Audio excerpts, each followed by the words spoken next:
Welcome back, everybody. It's Wednesday, February 10th, 2021. Paul Rodriguez Show at a Studio 44. Papa Romeo back on the boards this evening. How are you, sir? Hello. Doing all right. Ladies and gentlemen, it is Celebration Wednesday. The Tampa Bay Buccaneers doing a river parade, probably more of a channel parade down in Tampa Bay. Tom Brady sitting on a $2 million boat, just throwing Lombardis to basically his receiving corps on another boat as they troll down the channel.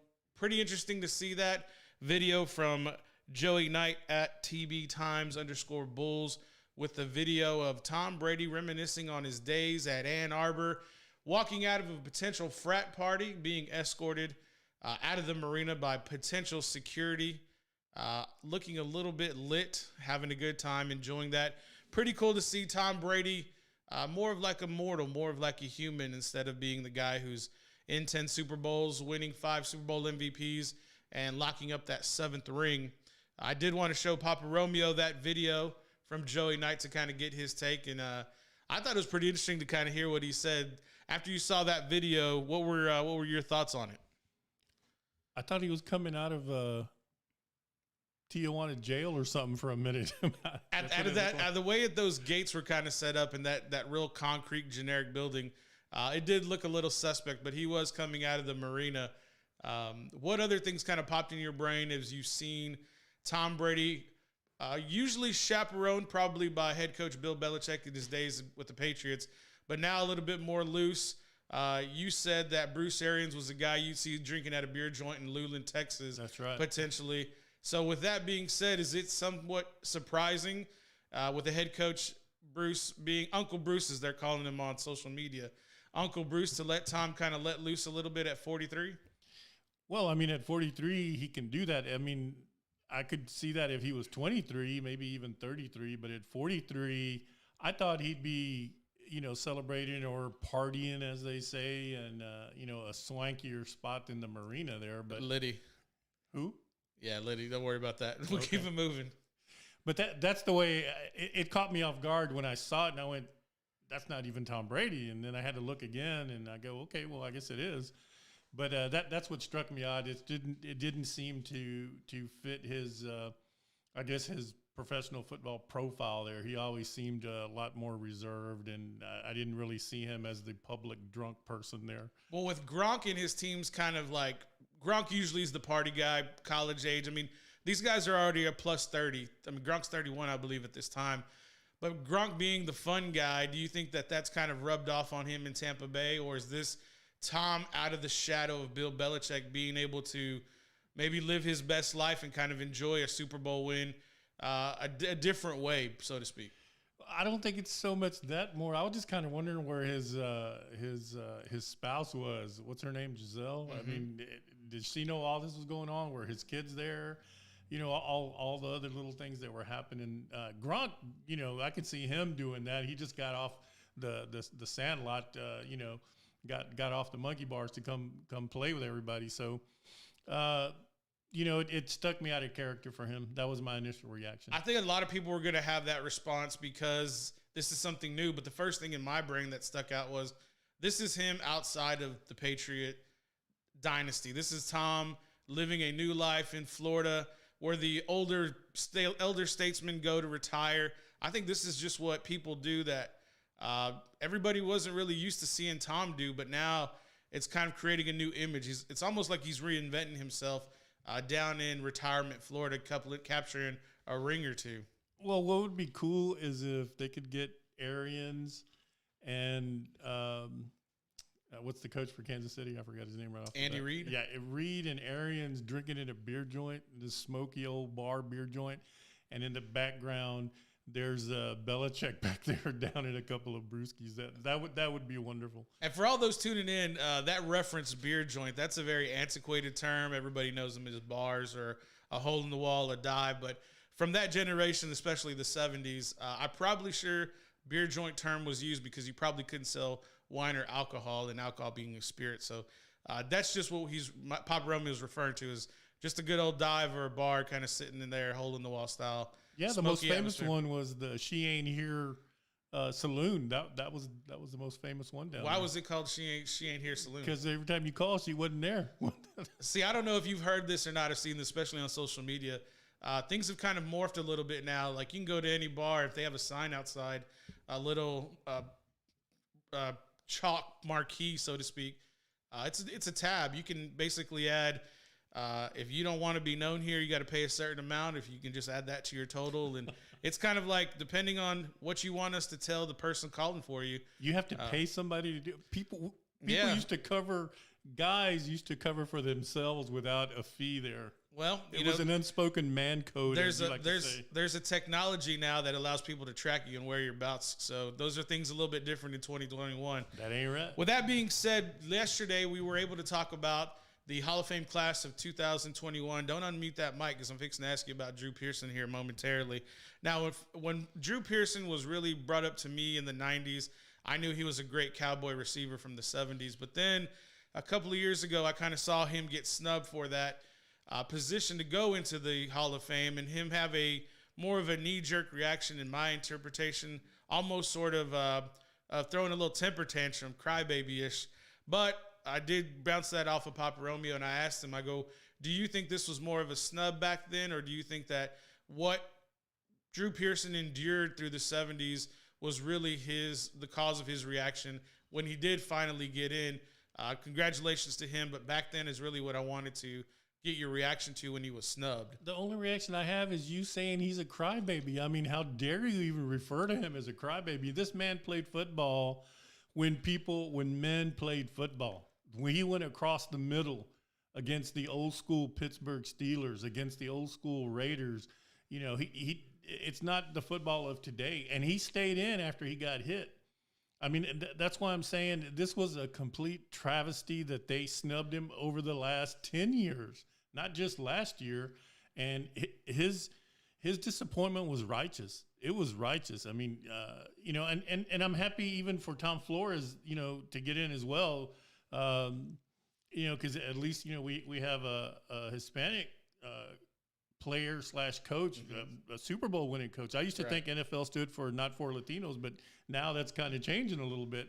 So I'm glad Drew Pearson got what he not only deserved, but he earned playing his tail off for the Dallas Cowboys. And that is pretty accurate. The game was much different from the 70s where you could go across the middle and be potentially paralyzed when some players were. That's right. And you had players who in today's game would be ejected immediately due to unnecessary roughness and probably not get a second flag to be ejected. The game was built a lot different back then. It was built a lot different 20 years ago, so to speak. But for Drew Pearson, congratulations. Yes. The sheriff Peyton Manning also in there with John Lynch and Alan Faneca. Of course, Tom Flores as well. For those who know, I'm not sure if you heard or not, but we're just recapping real quick, everybody, the Hall of Fame class with Papa Romeo. It took 13 seconds for the committee to vote on, it took 13 seconds for Peyton Manning to be nominated, to be voted on to enter the Hall. Do you think that was too long, or do you think that was accurate? That goes to my whole point about the NFL and their purported biases. If they want someone they can market, if they want someone they think is going to move the needle, as some people like to say around here, this should have taken 10 seconds to put Drew Pearson in. But this is my whole point. Why all this time for Drew Pearson and Peyton Manning gets in 13 seconds? What does that say about the NFL? I think it says that the game is relative to the sports writers who have seen those players play in their lifetime. Maybe some of these sports writers forgot about Drew Pearson based because he played in the 70s.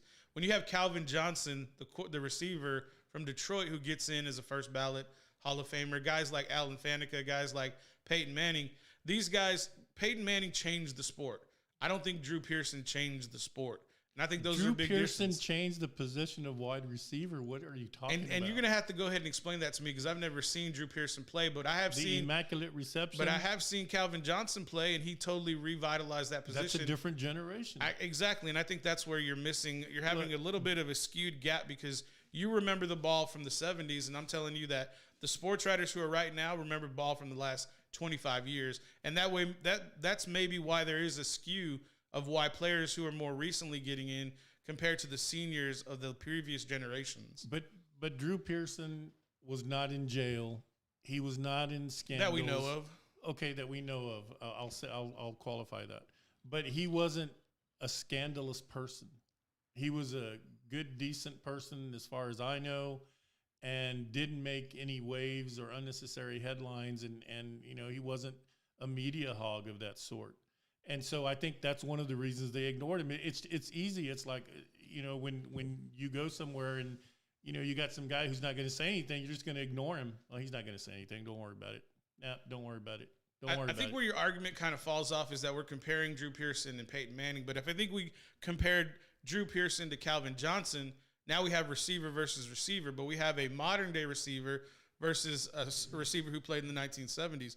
Same type of intangibles and same types of qualifiers that you listed for Drew Pearson, Calvin Johnson mimics. The only difference is Calvin Johnson ran a sub 4.34 or sub 4.4 40, and Calvin Johnson was 6'5" and 230 pounds.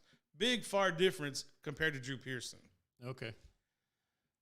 I don't know what else to say to that, other than I just think there was a bias against Drew Pearson. For what reason, I have no idea. I don't sit in that boardroom. I mean, he's a Dallas Cowboy. You would think that a Dallas Cowboy would be, if not first or second, third, or fourth, but probably by the 10th. So, there's coaches that we never heard of. Coaches we never heard of got in. Coaches from the 60s that have gotten into the Hall of Fame before Drew Pearson. And that's what I'm trying to tell you, is that we don't really know what Drew Pearson's past was, but apparently the people who are voting may know something we don't. And I'm saying that's maybe why there was a longer time period for Drew to get in compared to some other people. What about Tom Flores?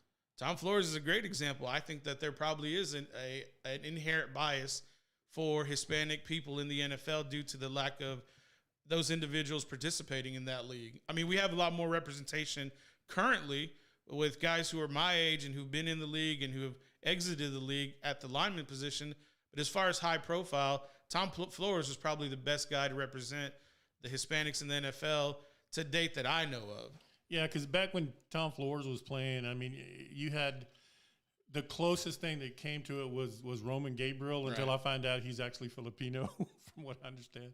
And then when I was a young man, and shame on me for not remembering his name, but for the Cincinnati Bengals, the big left tackle for the Bengals, the Hispanic Anthony Munoz. Oh, when he played, oh my gosh, man, I'd watch that guy play, even though I was not a Bengals fan. Right.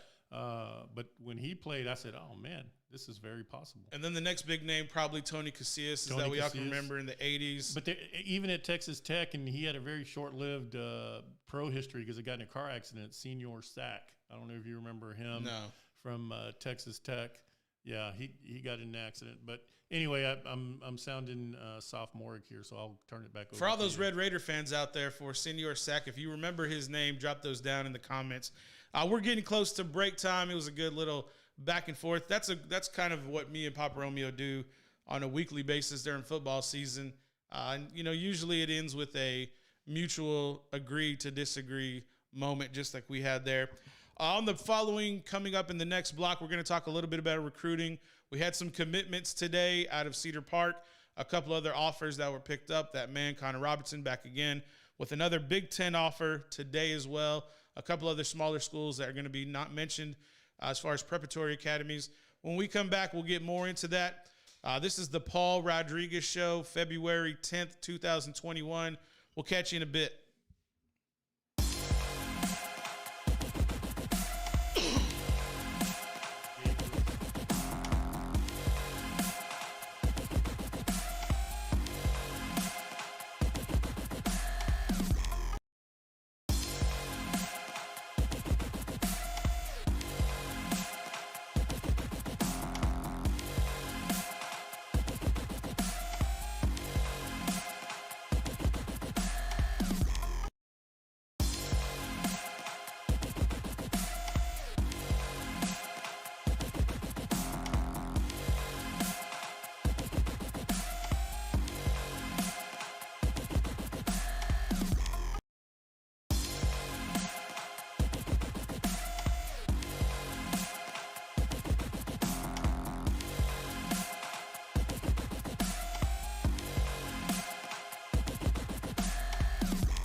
Welcome back, everybody, to the Paul Rodriguez Show.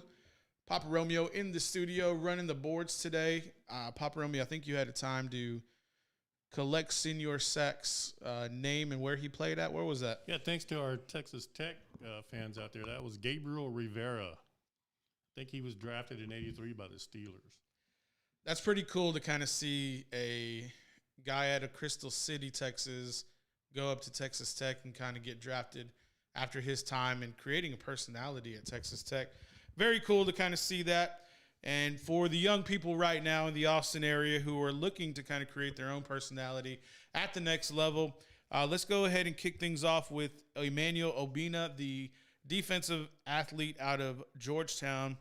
He's a senior this year. He just picked up an offer from Judson University, as well as the AHOP Christian Academy out of North Carolina, Chapel Hill, North Carolina.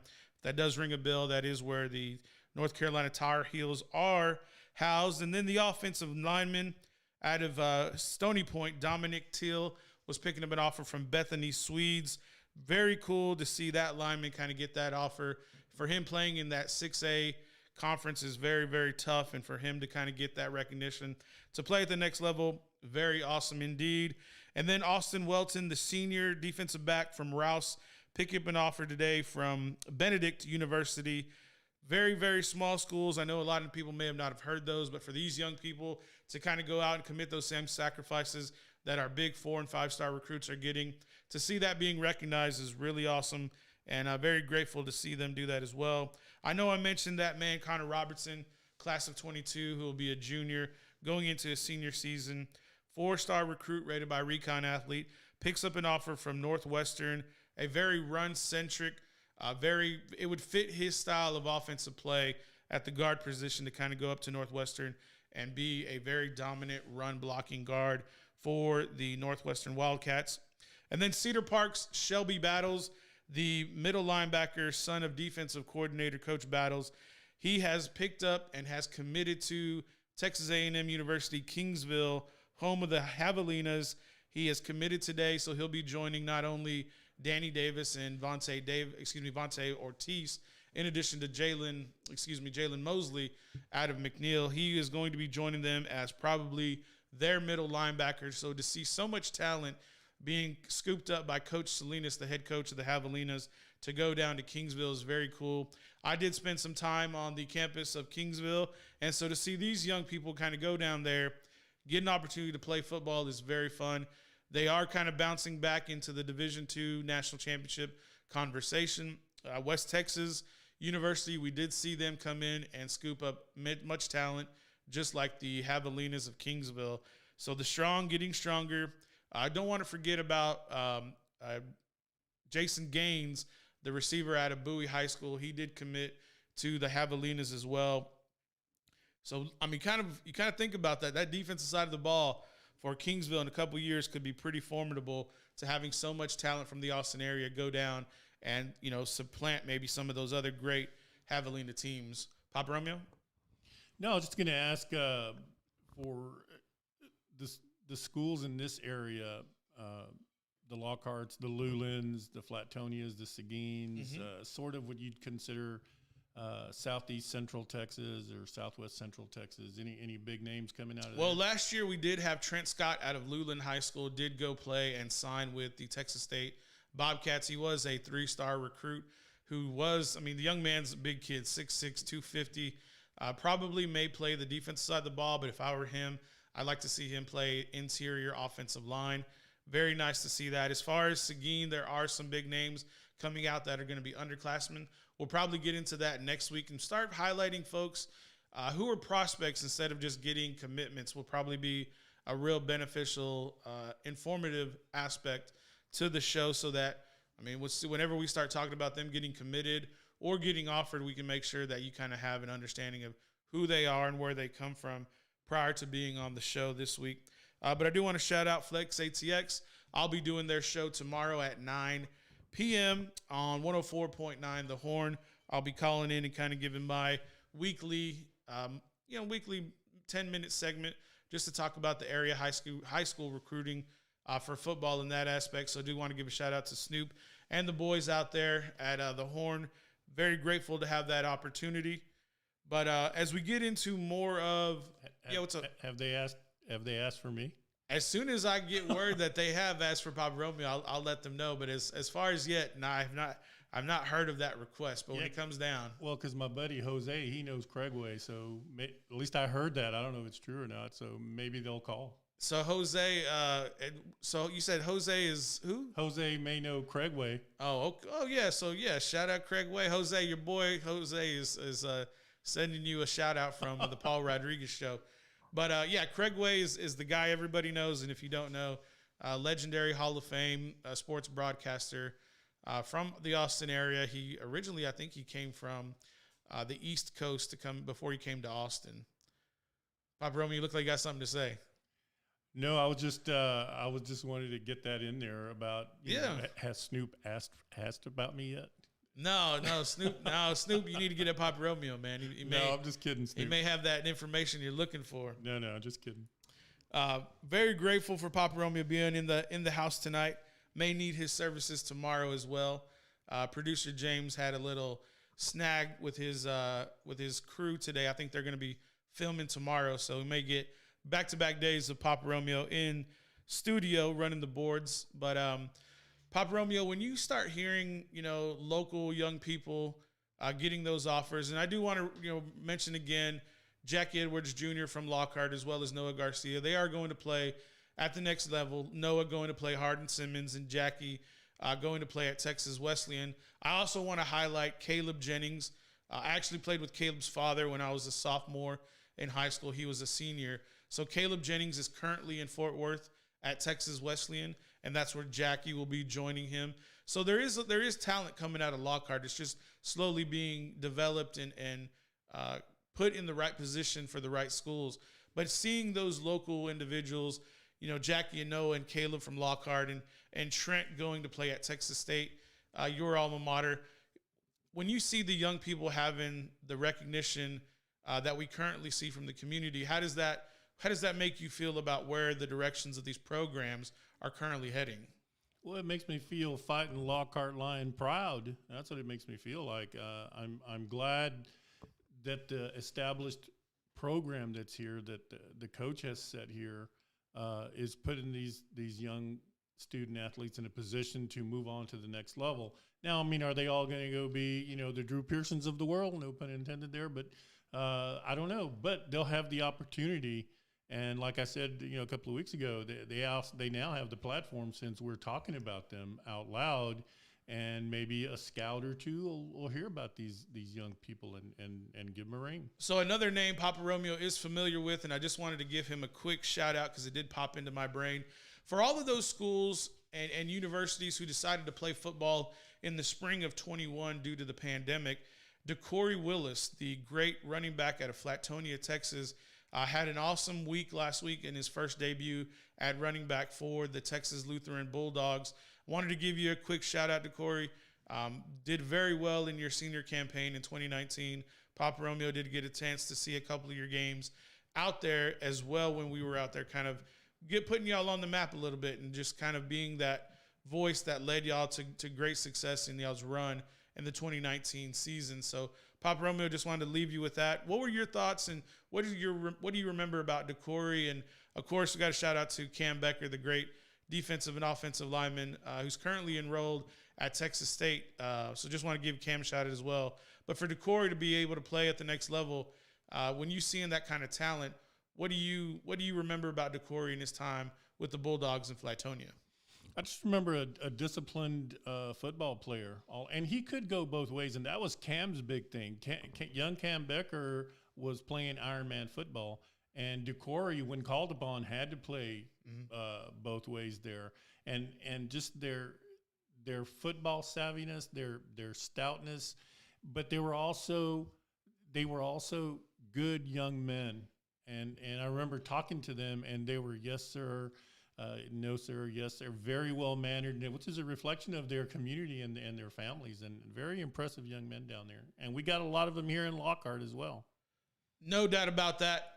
It's been a fun time to kind of cover those young people and see them take those next steps. But like I said, I want everybody to know we're getting things on board and kind of things getting organized so we can start bringing in guests. I have a lineup of who I'd like to talk to on my show via the internet, using all the technology available. We are going to keep things very socially distanced during the pandemic. But there's some names out there that you want to hear. There's a student athlete you'd like us to talk to and interview and just kind of see how they live. It's fun to talk shop all day long, but we also want to figure out like who these young people are, what they like to do in their downtime, what do they do in the off season? Are they a multi-sport athlete? Those types of things we'd like to bring to y'all as soon as we get things structured in a way that's going to make sense and digestible for y'all. We do have a break coming up here in about 30 seconds. Papa Romeo, before we go, are you watching any cool shows in your downtime right now? Is there anything that's jumping off the screen for you? Tales of Wells Fargo with Dale Robertson. Now that sounds. We're going way back. I wasn't even born yet. Now that sounds like a black and white kind of flick. Is they that what did, but in 61, they went into Technicolor, as they say. So, yeah, the show that was kind of like a precursor to the old Wild Wild West days. Spaghetti westerns. No, I'm talking about the show Wild Wild West, not the Will, modern one with Will Smith. No. Oh, no. What's the actor's name? Oh my gosh, it escapes me here. Sorry, guys. I'll think of it. I'll think of it here. But the actor or the character's name was Jim West. Robert Conrad. It was Robert Conrad playing Jim West. Yeah, I only know that Will Smith flick. That's all I remember. But you need to watch the old ones. All right, ladies and gentlemen, we'll be back after this. It's February 10th, 2021 with the Paul Rodriguez Show. Go get you a drink. We'll be back.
Welcome back, everybody, to the Paul Rodriguez Show. Fun times talking about Will Smith and Wild Wild West, but it was actually James Conrad, who was Robert Conrad. Robert Conrad, who was the original James West in the Wild Wild West. What was his running buddy? His partner in crime? Artemus Gordon. That's right, Artemus Gordon. All I'm thinking about is all those trinkets and spy gear that guy was coming up with. But that's what made him way cutting back edge when. back then. I mean, they made it work with the technology of their time. Most definitely, because whenever I watched the movie in, I think, 99, it was totally weaker CGI than what we have today. But moving on, speaking of Wild Wild West with the cowboy thing, let's move on to the Dallas Cowboys and Dak Prescott. Papa Romeo's been a lifelong Dallas Cowboy fan, as you could tell by his sheer elation for Drew Pearson getting into the Pro Football Hall of Fame this year and being snubbed previously. But being a lifelong Dallas Cowboy fan from Don Meredith in the late 60s to Roger Staubach in the 70s, whoever the quarterback was in the 80s until Troy Aikman got there, and then through Tony Romo, now Dak Prescott. Do you remember the contract that Troy Aikman got in the 90s? That $50 million contract was huge, the biggest contract anybody had received in the NFL at the time. No, I mean, I remember the fanfare behind it because it was big at the time, but I don't remember like all the hoopla over it on a day-to-day basis. Compared to now. Yeah, compared to now, it's like, you have 24/7 sports news now. You've got, The Paul Rodriguez Show talking about sports there daily. You go. But back to the nameless Cowboy quarterbacks. Yeah. We go and See, I knew I'd strike a nerve with that. after that Roger 80s. Staubach. I mean, you got Danny White, That's who it is. Steve Pallure. I don't know who that is. Steve Pallure, and then of course when Aikman got there, they had the days of Babe Laufenberg, Rodney Peete. That was after Troy. Rodney Peete was after Troy. Okay, and then Quincy Cotta. Then Quincy Cotta came in, but when you say I'm a diehard Cowboys fan, I am, but as you so many times reminded me, I can be a very fickle Cowboys fan. Indeed. Now, the reason I brought that up and I mentioned the Troy Aikman contract was because currently the Dallas Cowboys don't have a quarterback under contract. Now, Dak Prescott will have till the 9th of March to sign that franchise tender and accept it for the second time at right around $38 million. It could be a little higher, could be a little lower. But right now, I did see something online, and I kind of wanted to get your idea about it. What is your thoughts if Dak Prescott can't get a long-term deal done with the Dallas Cowboys? What about Deshaun Watson in exchange for Dak Prescott and Ezekiel Elliott? Well, I don't know about all that, but I'm predicting that Uncle Jerry is going to do Dak wrong. Well, I'm predicting why that. do you feel that way? Because they just don't seem to have the same consideration that they gave Tony Romo, who can't even go to the bathroom by himself. So, I sit here and I go, Dak's a good guy. He's a solid football player. I know you think he's average, but I just remember when he tore the game up his rookie year. Yeah. And then all of a sudden, it's like he got into the system and he didn't get to play the street ball he liked to play. And then they've sort of morphed him into just your regular NFL quarterback. Do as you're told, follow the playbook. So I just think I think Uncle Floyd and Uncle Jerry are going to do him wrong. So with that being said, if there were an opportunity for another quarterback, I mean, who would you like to see wearing the star on the side of their helmet if a trade deal could get done with the current roster of available quarterbacks? I mean, it's pretty slim pickings out there. Yeah, very slim. And that's why I brought up the fact about Deshaun Watson. Now, do I think that'll happen? No. Not anytime soon, but the other quarterbacks you really have to think about, I mean, do they do a deal with Jimmy G in San Francisco? No, he won't fit in there. Do they do a deal for draft picks to go to another team? Yes, I think they're going to go into a hiatus. I think they're going to, on quarterbacks, that is. And I think they're going to tell Dak, oh, well, Dak, we love you. Come on in here and, do your thing. They're not going to pay him. When I say they're going to do him wrong, I'm telling you they're not going to pay him. Like a long-term deal. Yeah, they're not going to give him the big money that, these other quarterbacks get. Mahomes money, Right. And Brady, Deshaun Watson money. But I just get the sense that Jerry Jones is not going to treat Dak Prescott right. And I think that's going to be the same thing that has gone on with Kirk Cousins when his time in Washington. When you saw Kirk get franchised 2 years in a row, now he made a boatload of money. Dak Prescott's going to make probably over $70 million in 2 years being the quarterback for the Dallas Cowboys due to the franchise tag. Now, if he gets that second tag, we can all just kiss Dak Prescott goodbye in a Dallas Cowboy uniform because it didn't work out with Kirk Cousins. It's not going to work out with Dallas Cowboys and Dak Prescott. He's going to go to another team. And are you fearful or are you concerned is probably a better way to describe it. Are you concerned for Dak Prescott to go to that other team once he does test the market and he goes to a more Super Bowl ready team and takes them further along than the Dallas Cowboys have ever been in the last 27 years? Is that a concern? No, I'm not concerned about that at all. I mean, if it was Aaron Rodgers we were talking about, yes, I'd say something like that, but it's not. So I don't see.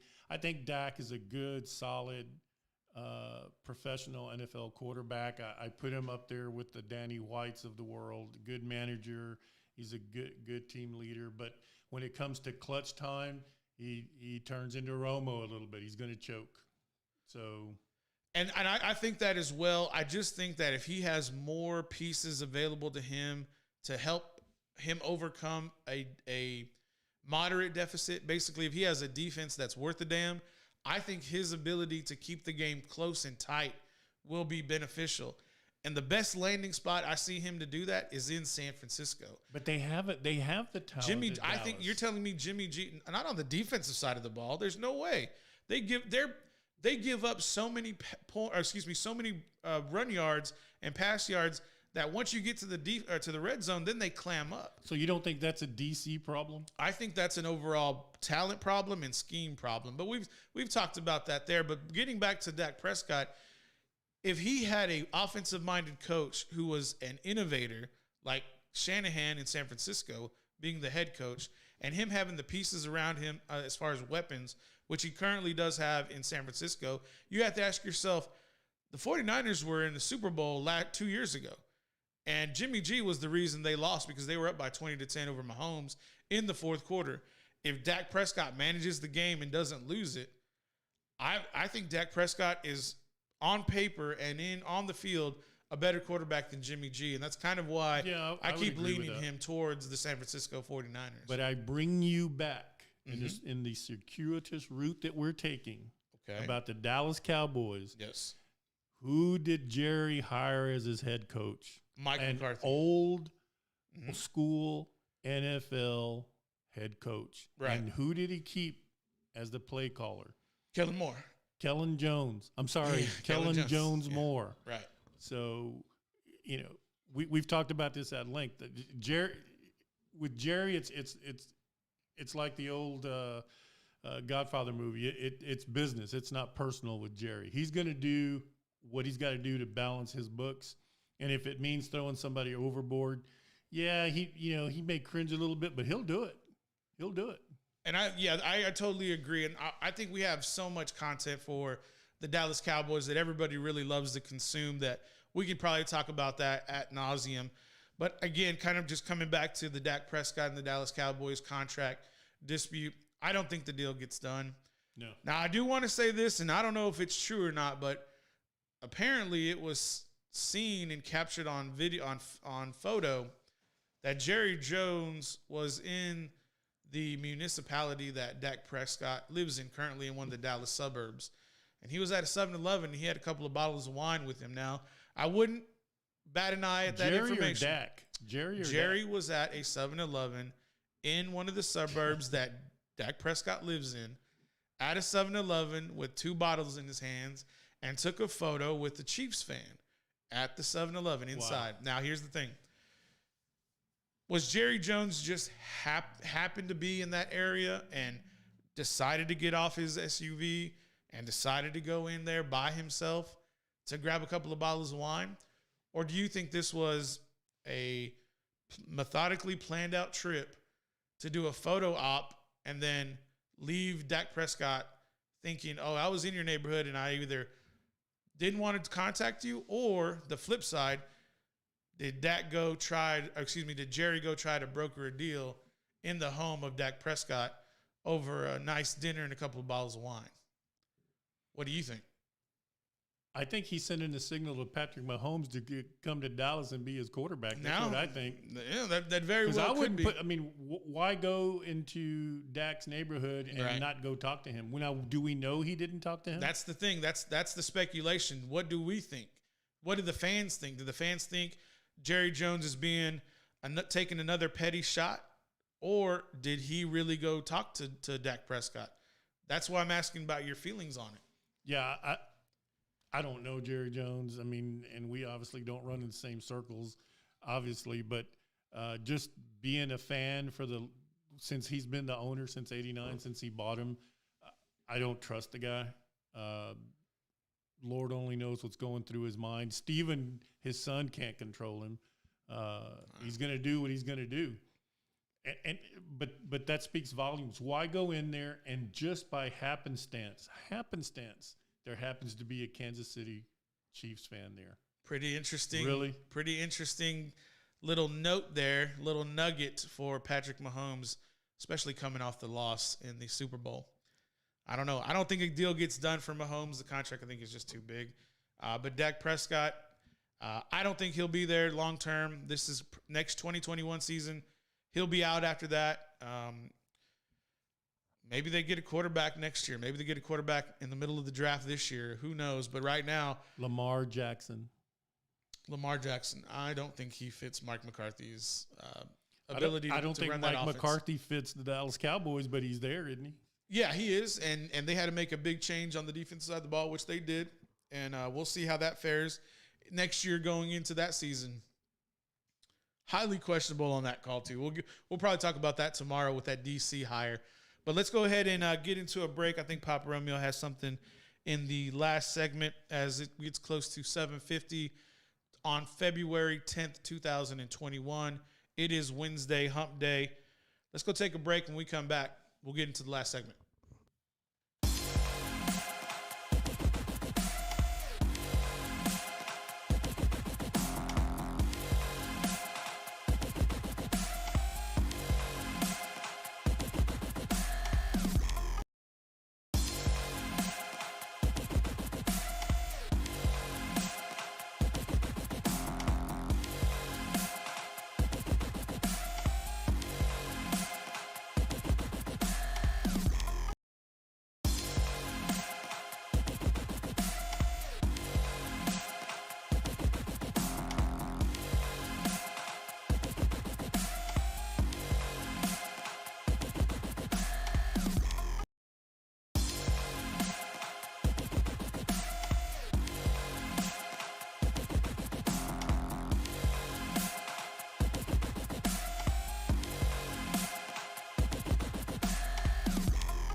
Welcome back, everybody, to the Paul Rodriguez Show. Houston Texans. We just talked about how dysfunctional Dallas is, but it just seems that the newest low of low in the NFL is with the Houston Texans.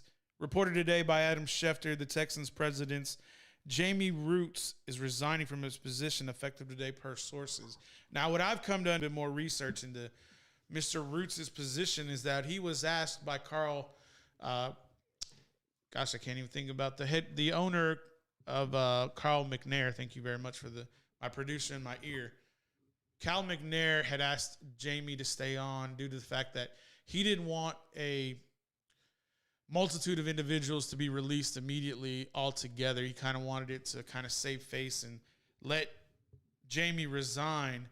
But with having all of these top-end people moved out of their positions involuntarily, you kind of makes you think like, what is the long-term outlook for Houston to have success? Because Deshaun Watson wants out. You're can't miss quarterback. J.J. Watt is probably going to be a cap hit that they're going to get rid of. You had Billy O'Brien, who we all thought was just a numbskull for trading away DeAndre Hopkins the way he did. And now understanding that you got rid of the GM head coach and Bill O'Brien, you bring in Cesario, who's the new general manager, and Dave Coley out of a 65-year-old head coach out of Baltimore who was an assistant. It just sounds like whatever mindset that they have moving forward is going to be in line with whatever Easterby has. And Easterby is the personal assistant to the owner and Cal McNair.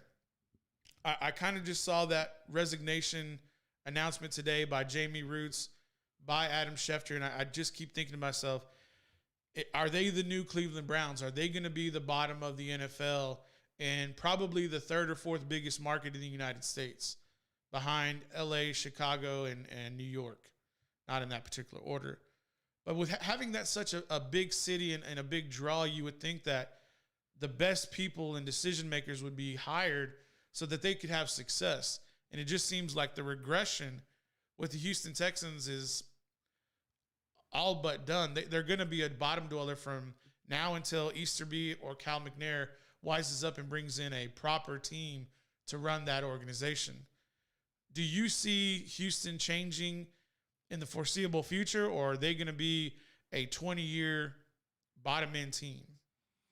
I think they're going to be a bottom-end team, not for 20 years. I'd say a good solid 5 to 6 years because they've been derooted, pun intended there. But this owner in Houston's making Jerry look like a prophet almost. I mean, I'm sure Jerry Jones is probably going, hey, man, I'm glad that guy's down there doing what he's doing, making me look a little better. Yeah, you have to think about those Houston fans flipping back to probably Houston. Wow. I mean, you know, they're probably playing reruns of the Houston Oilers fight song just to get through a day down there. I'm wondering what his long-term plan is. The McNair owner, these are not stupid people. I mean, these are very wealthy. They're making some stupid ass decisions right now. True, but is it strategery for the long term, as one would say, using these bigger words? But why would you want to lose your franchise quarterback? I can see Deshaun Watson. The money makes sense to cut him, but for Deshaun Watson, you just re-signed him. Why does it make sense to go against what you told him you were going to do by bringing him in to make decisions on personnel, bringing him in on making coaching decisions, and then go out and hire a team led by DeAndre Johnson, the Hall of Fame caliber Houston Texan, probably the first Houston Texan Hall of Famer they will have. And once he gives you a list of qualified candidates, you put it in file 13, a.k.a. the trash can. Well, I mean, how do you think Todd Herman felt? I mean, when they said, oh, no, you're our coach, and the next day. Oh, Tom Herman, yeah. Tom Herman, he's gone. Well, these owners will say anything. I mean, I don't feel sorry for the football players in the sense that these guys are, by and large, I'd say 90% of them are doing very well financially, making their money. Now, are they managing it right? That's a different question. But, you know, I don't sit here and have sleepless nights worrying about, oh, poor Deshaun. No, I mean, he's going to be fine. he needs to go somewhere where he's going to fit in. And apparently it ain't Houston, but Houston does have a solid football base. They do want their football. You know, we lived there for a while. Right. And, you know, they were just gutted when the Oilers left. I remember that. And when they got the Texans, I mean, you know, they're back in the game. So I think McNair's probably, you know, rolling the dice on this, and he thinks he's going to keep his fan base. He may have a surprise for people down the road, and maybe he's trying to rebuild, I guess, from scratch, just sort of like the old '89 Cowboys who just went from zero, you know, to Super Bowl champions in 4 or 5 short years.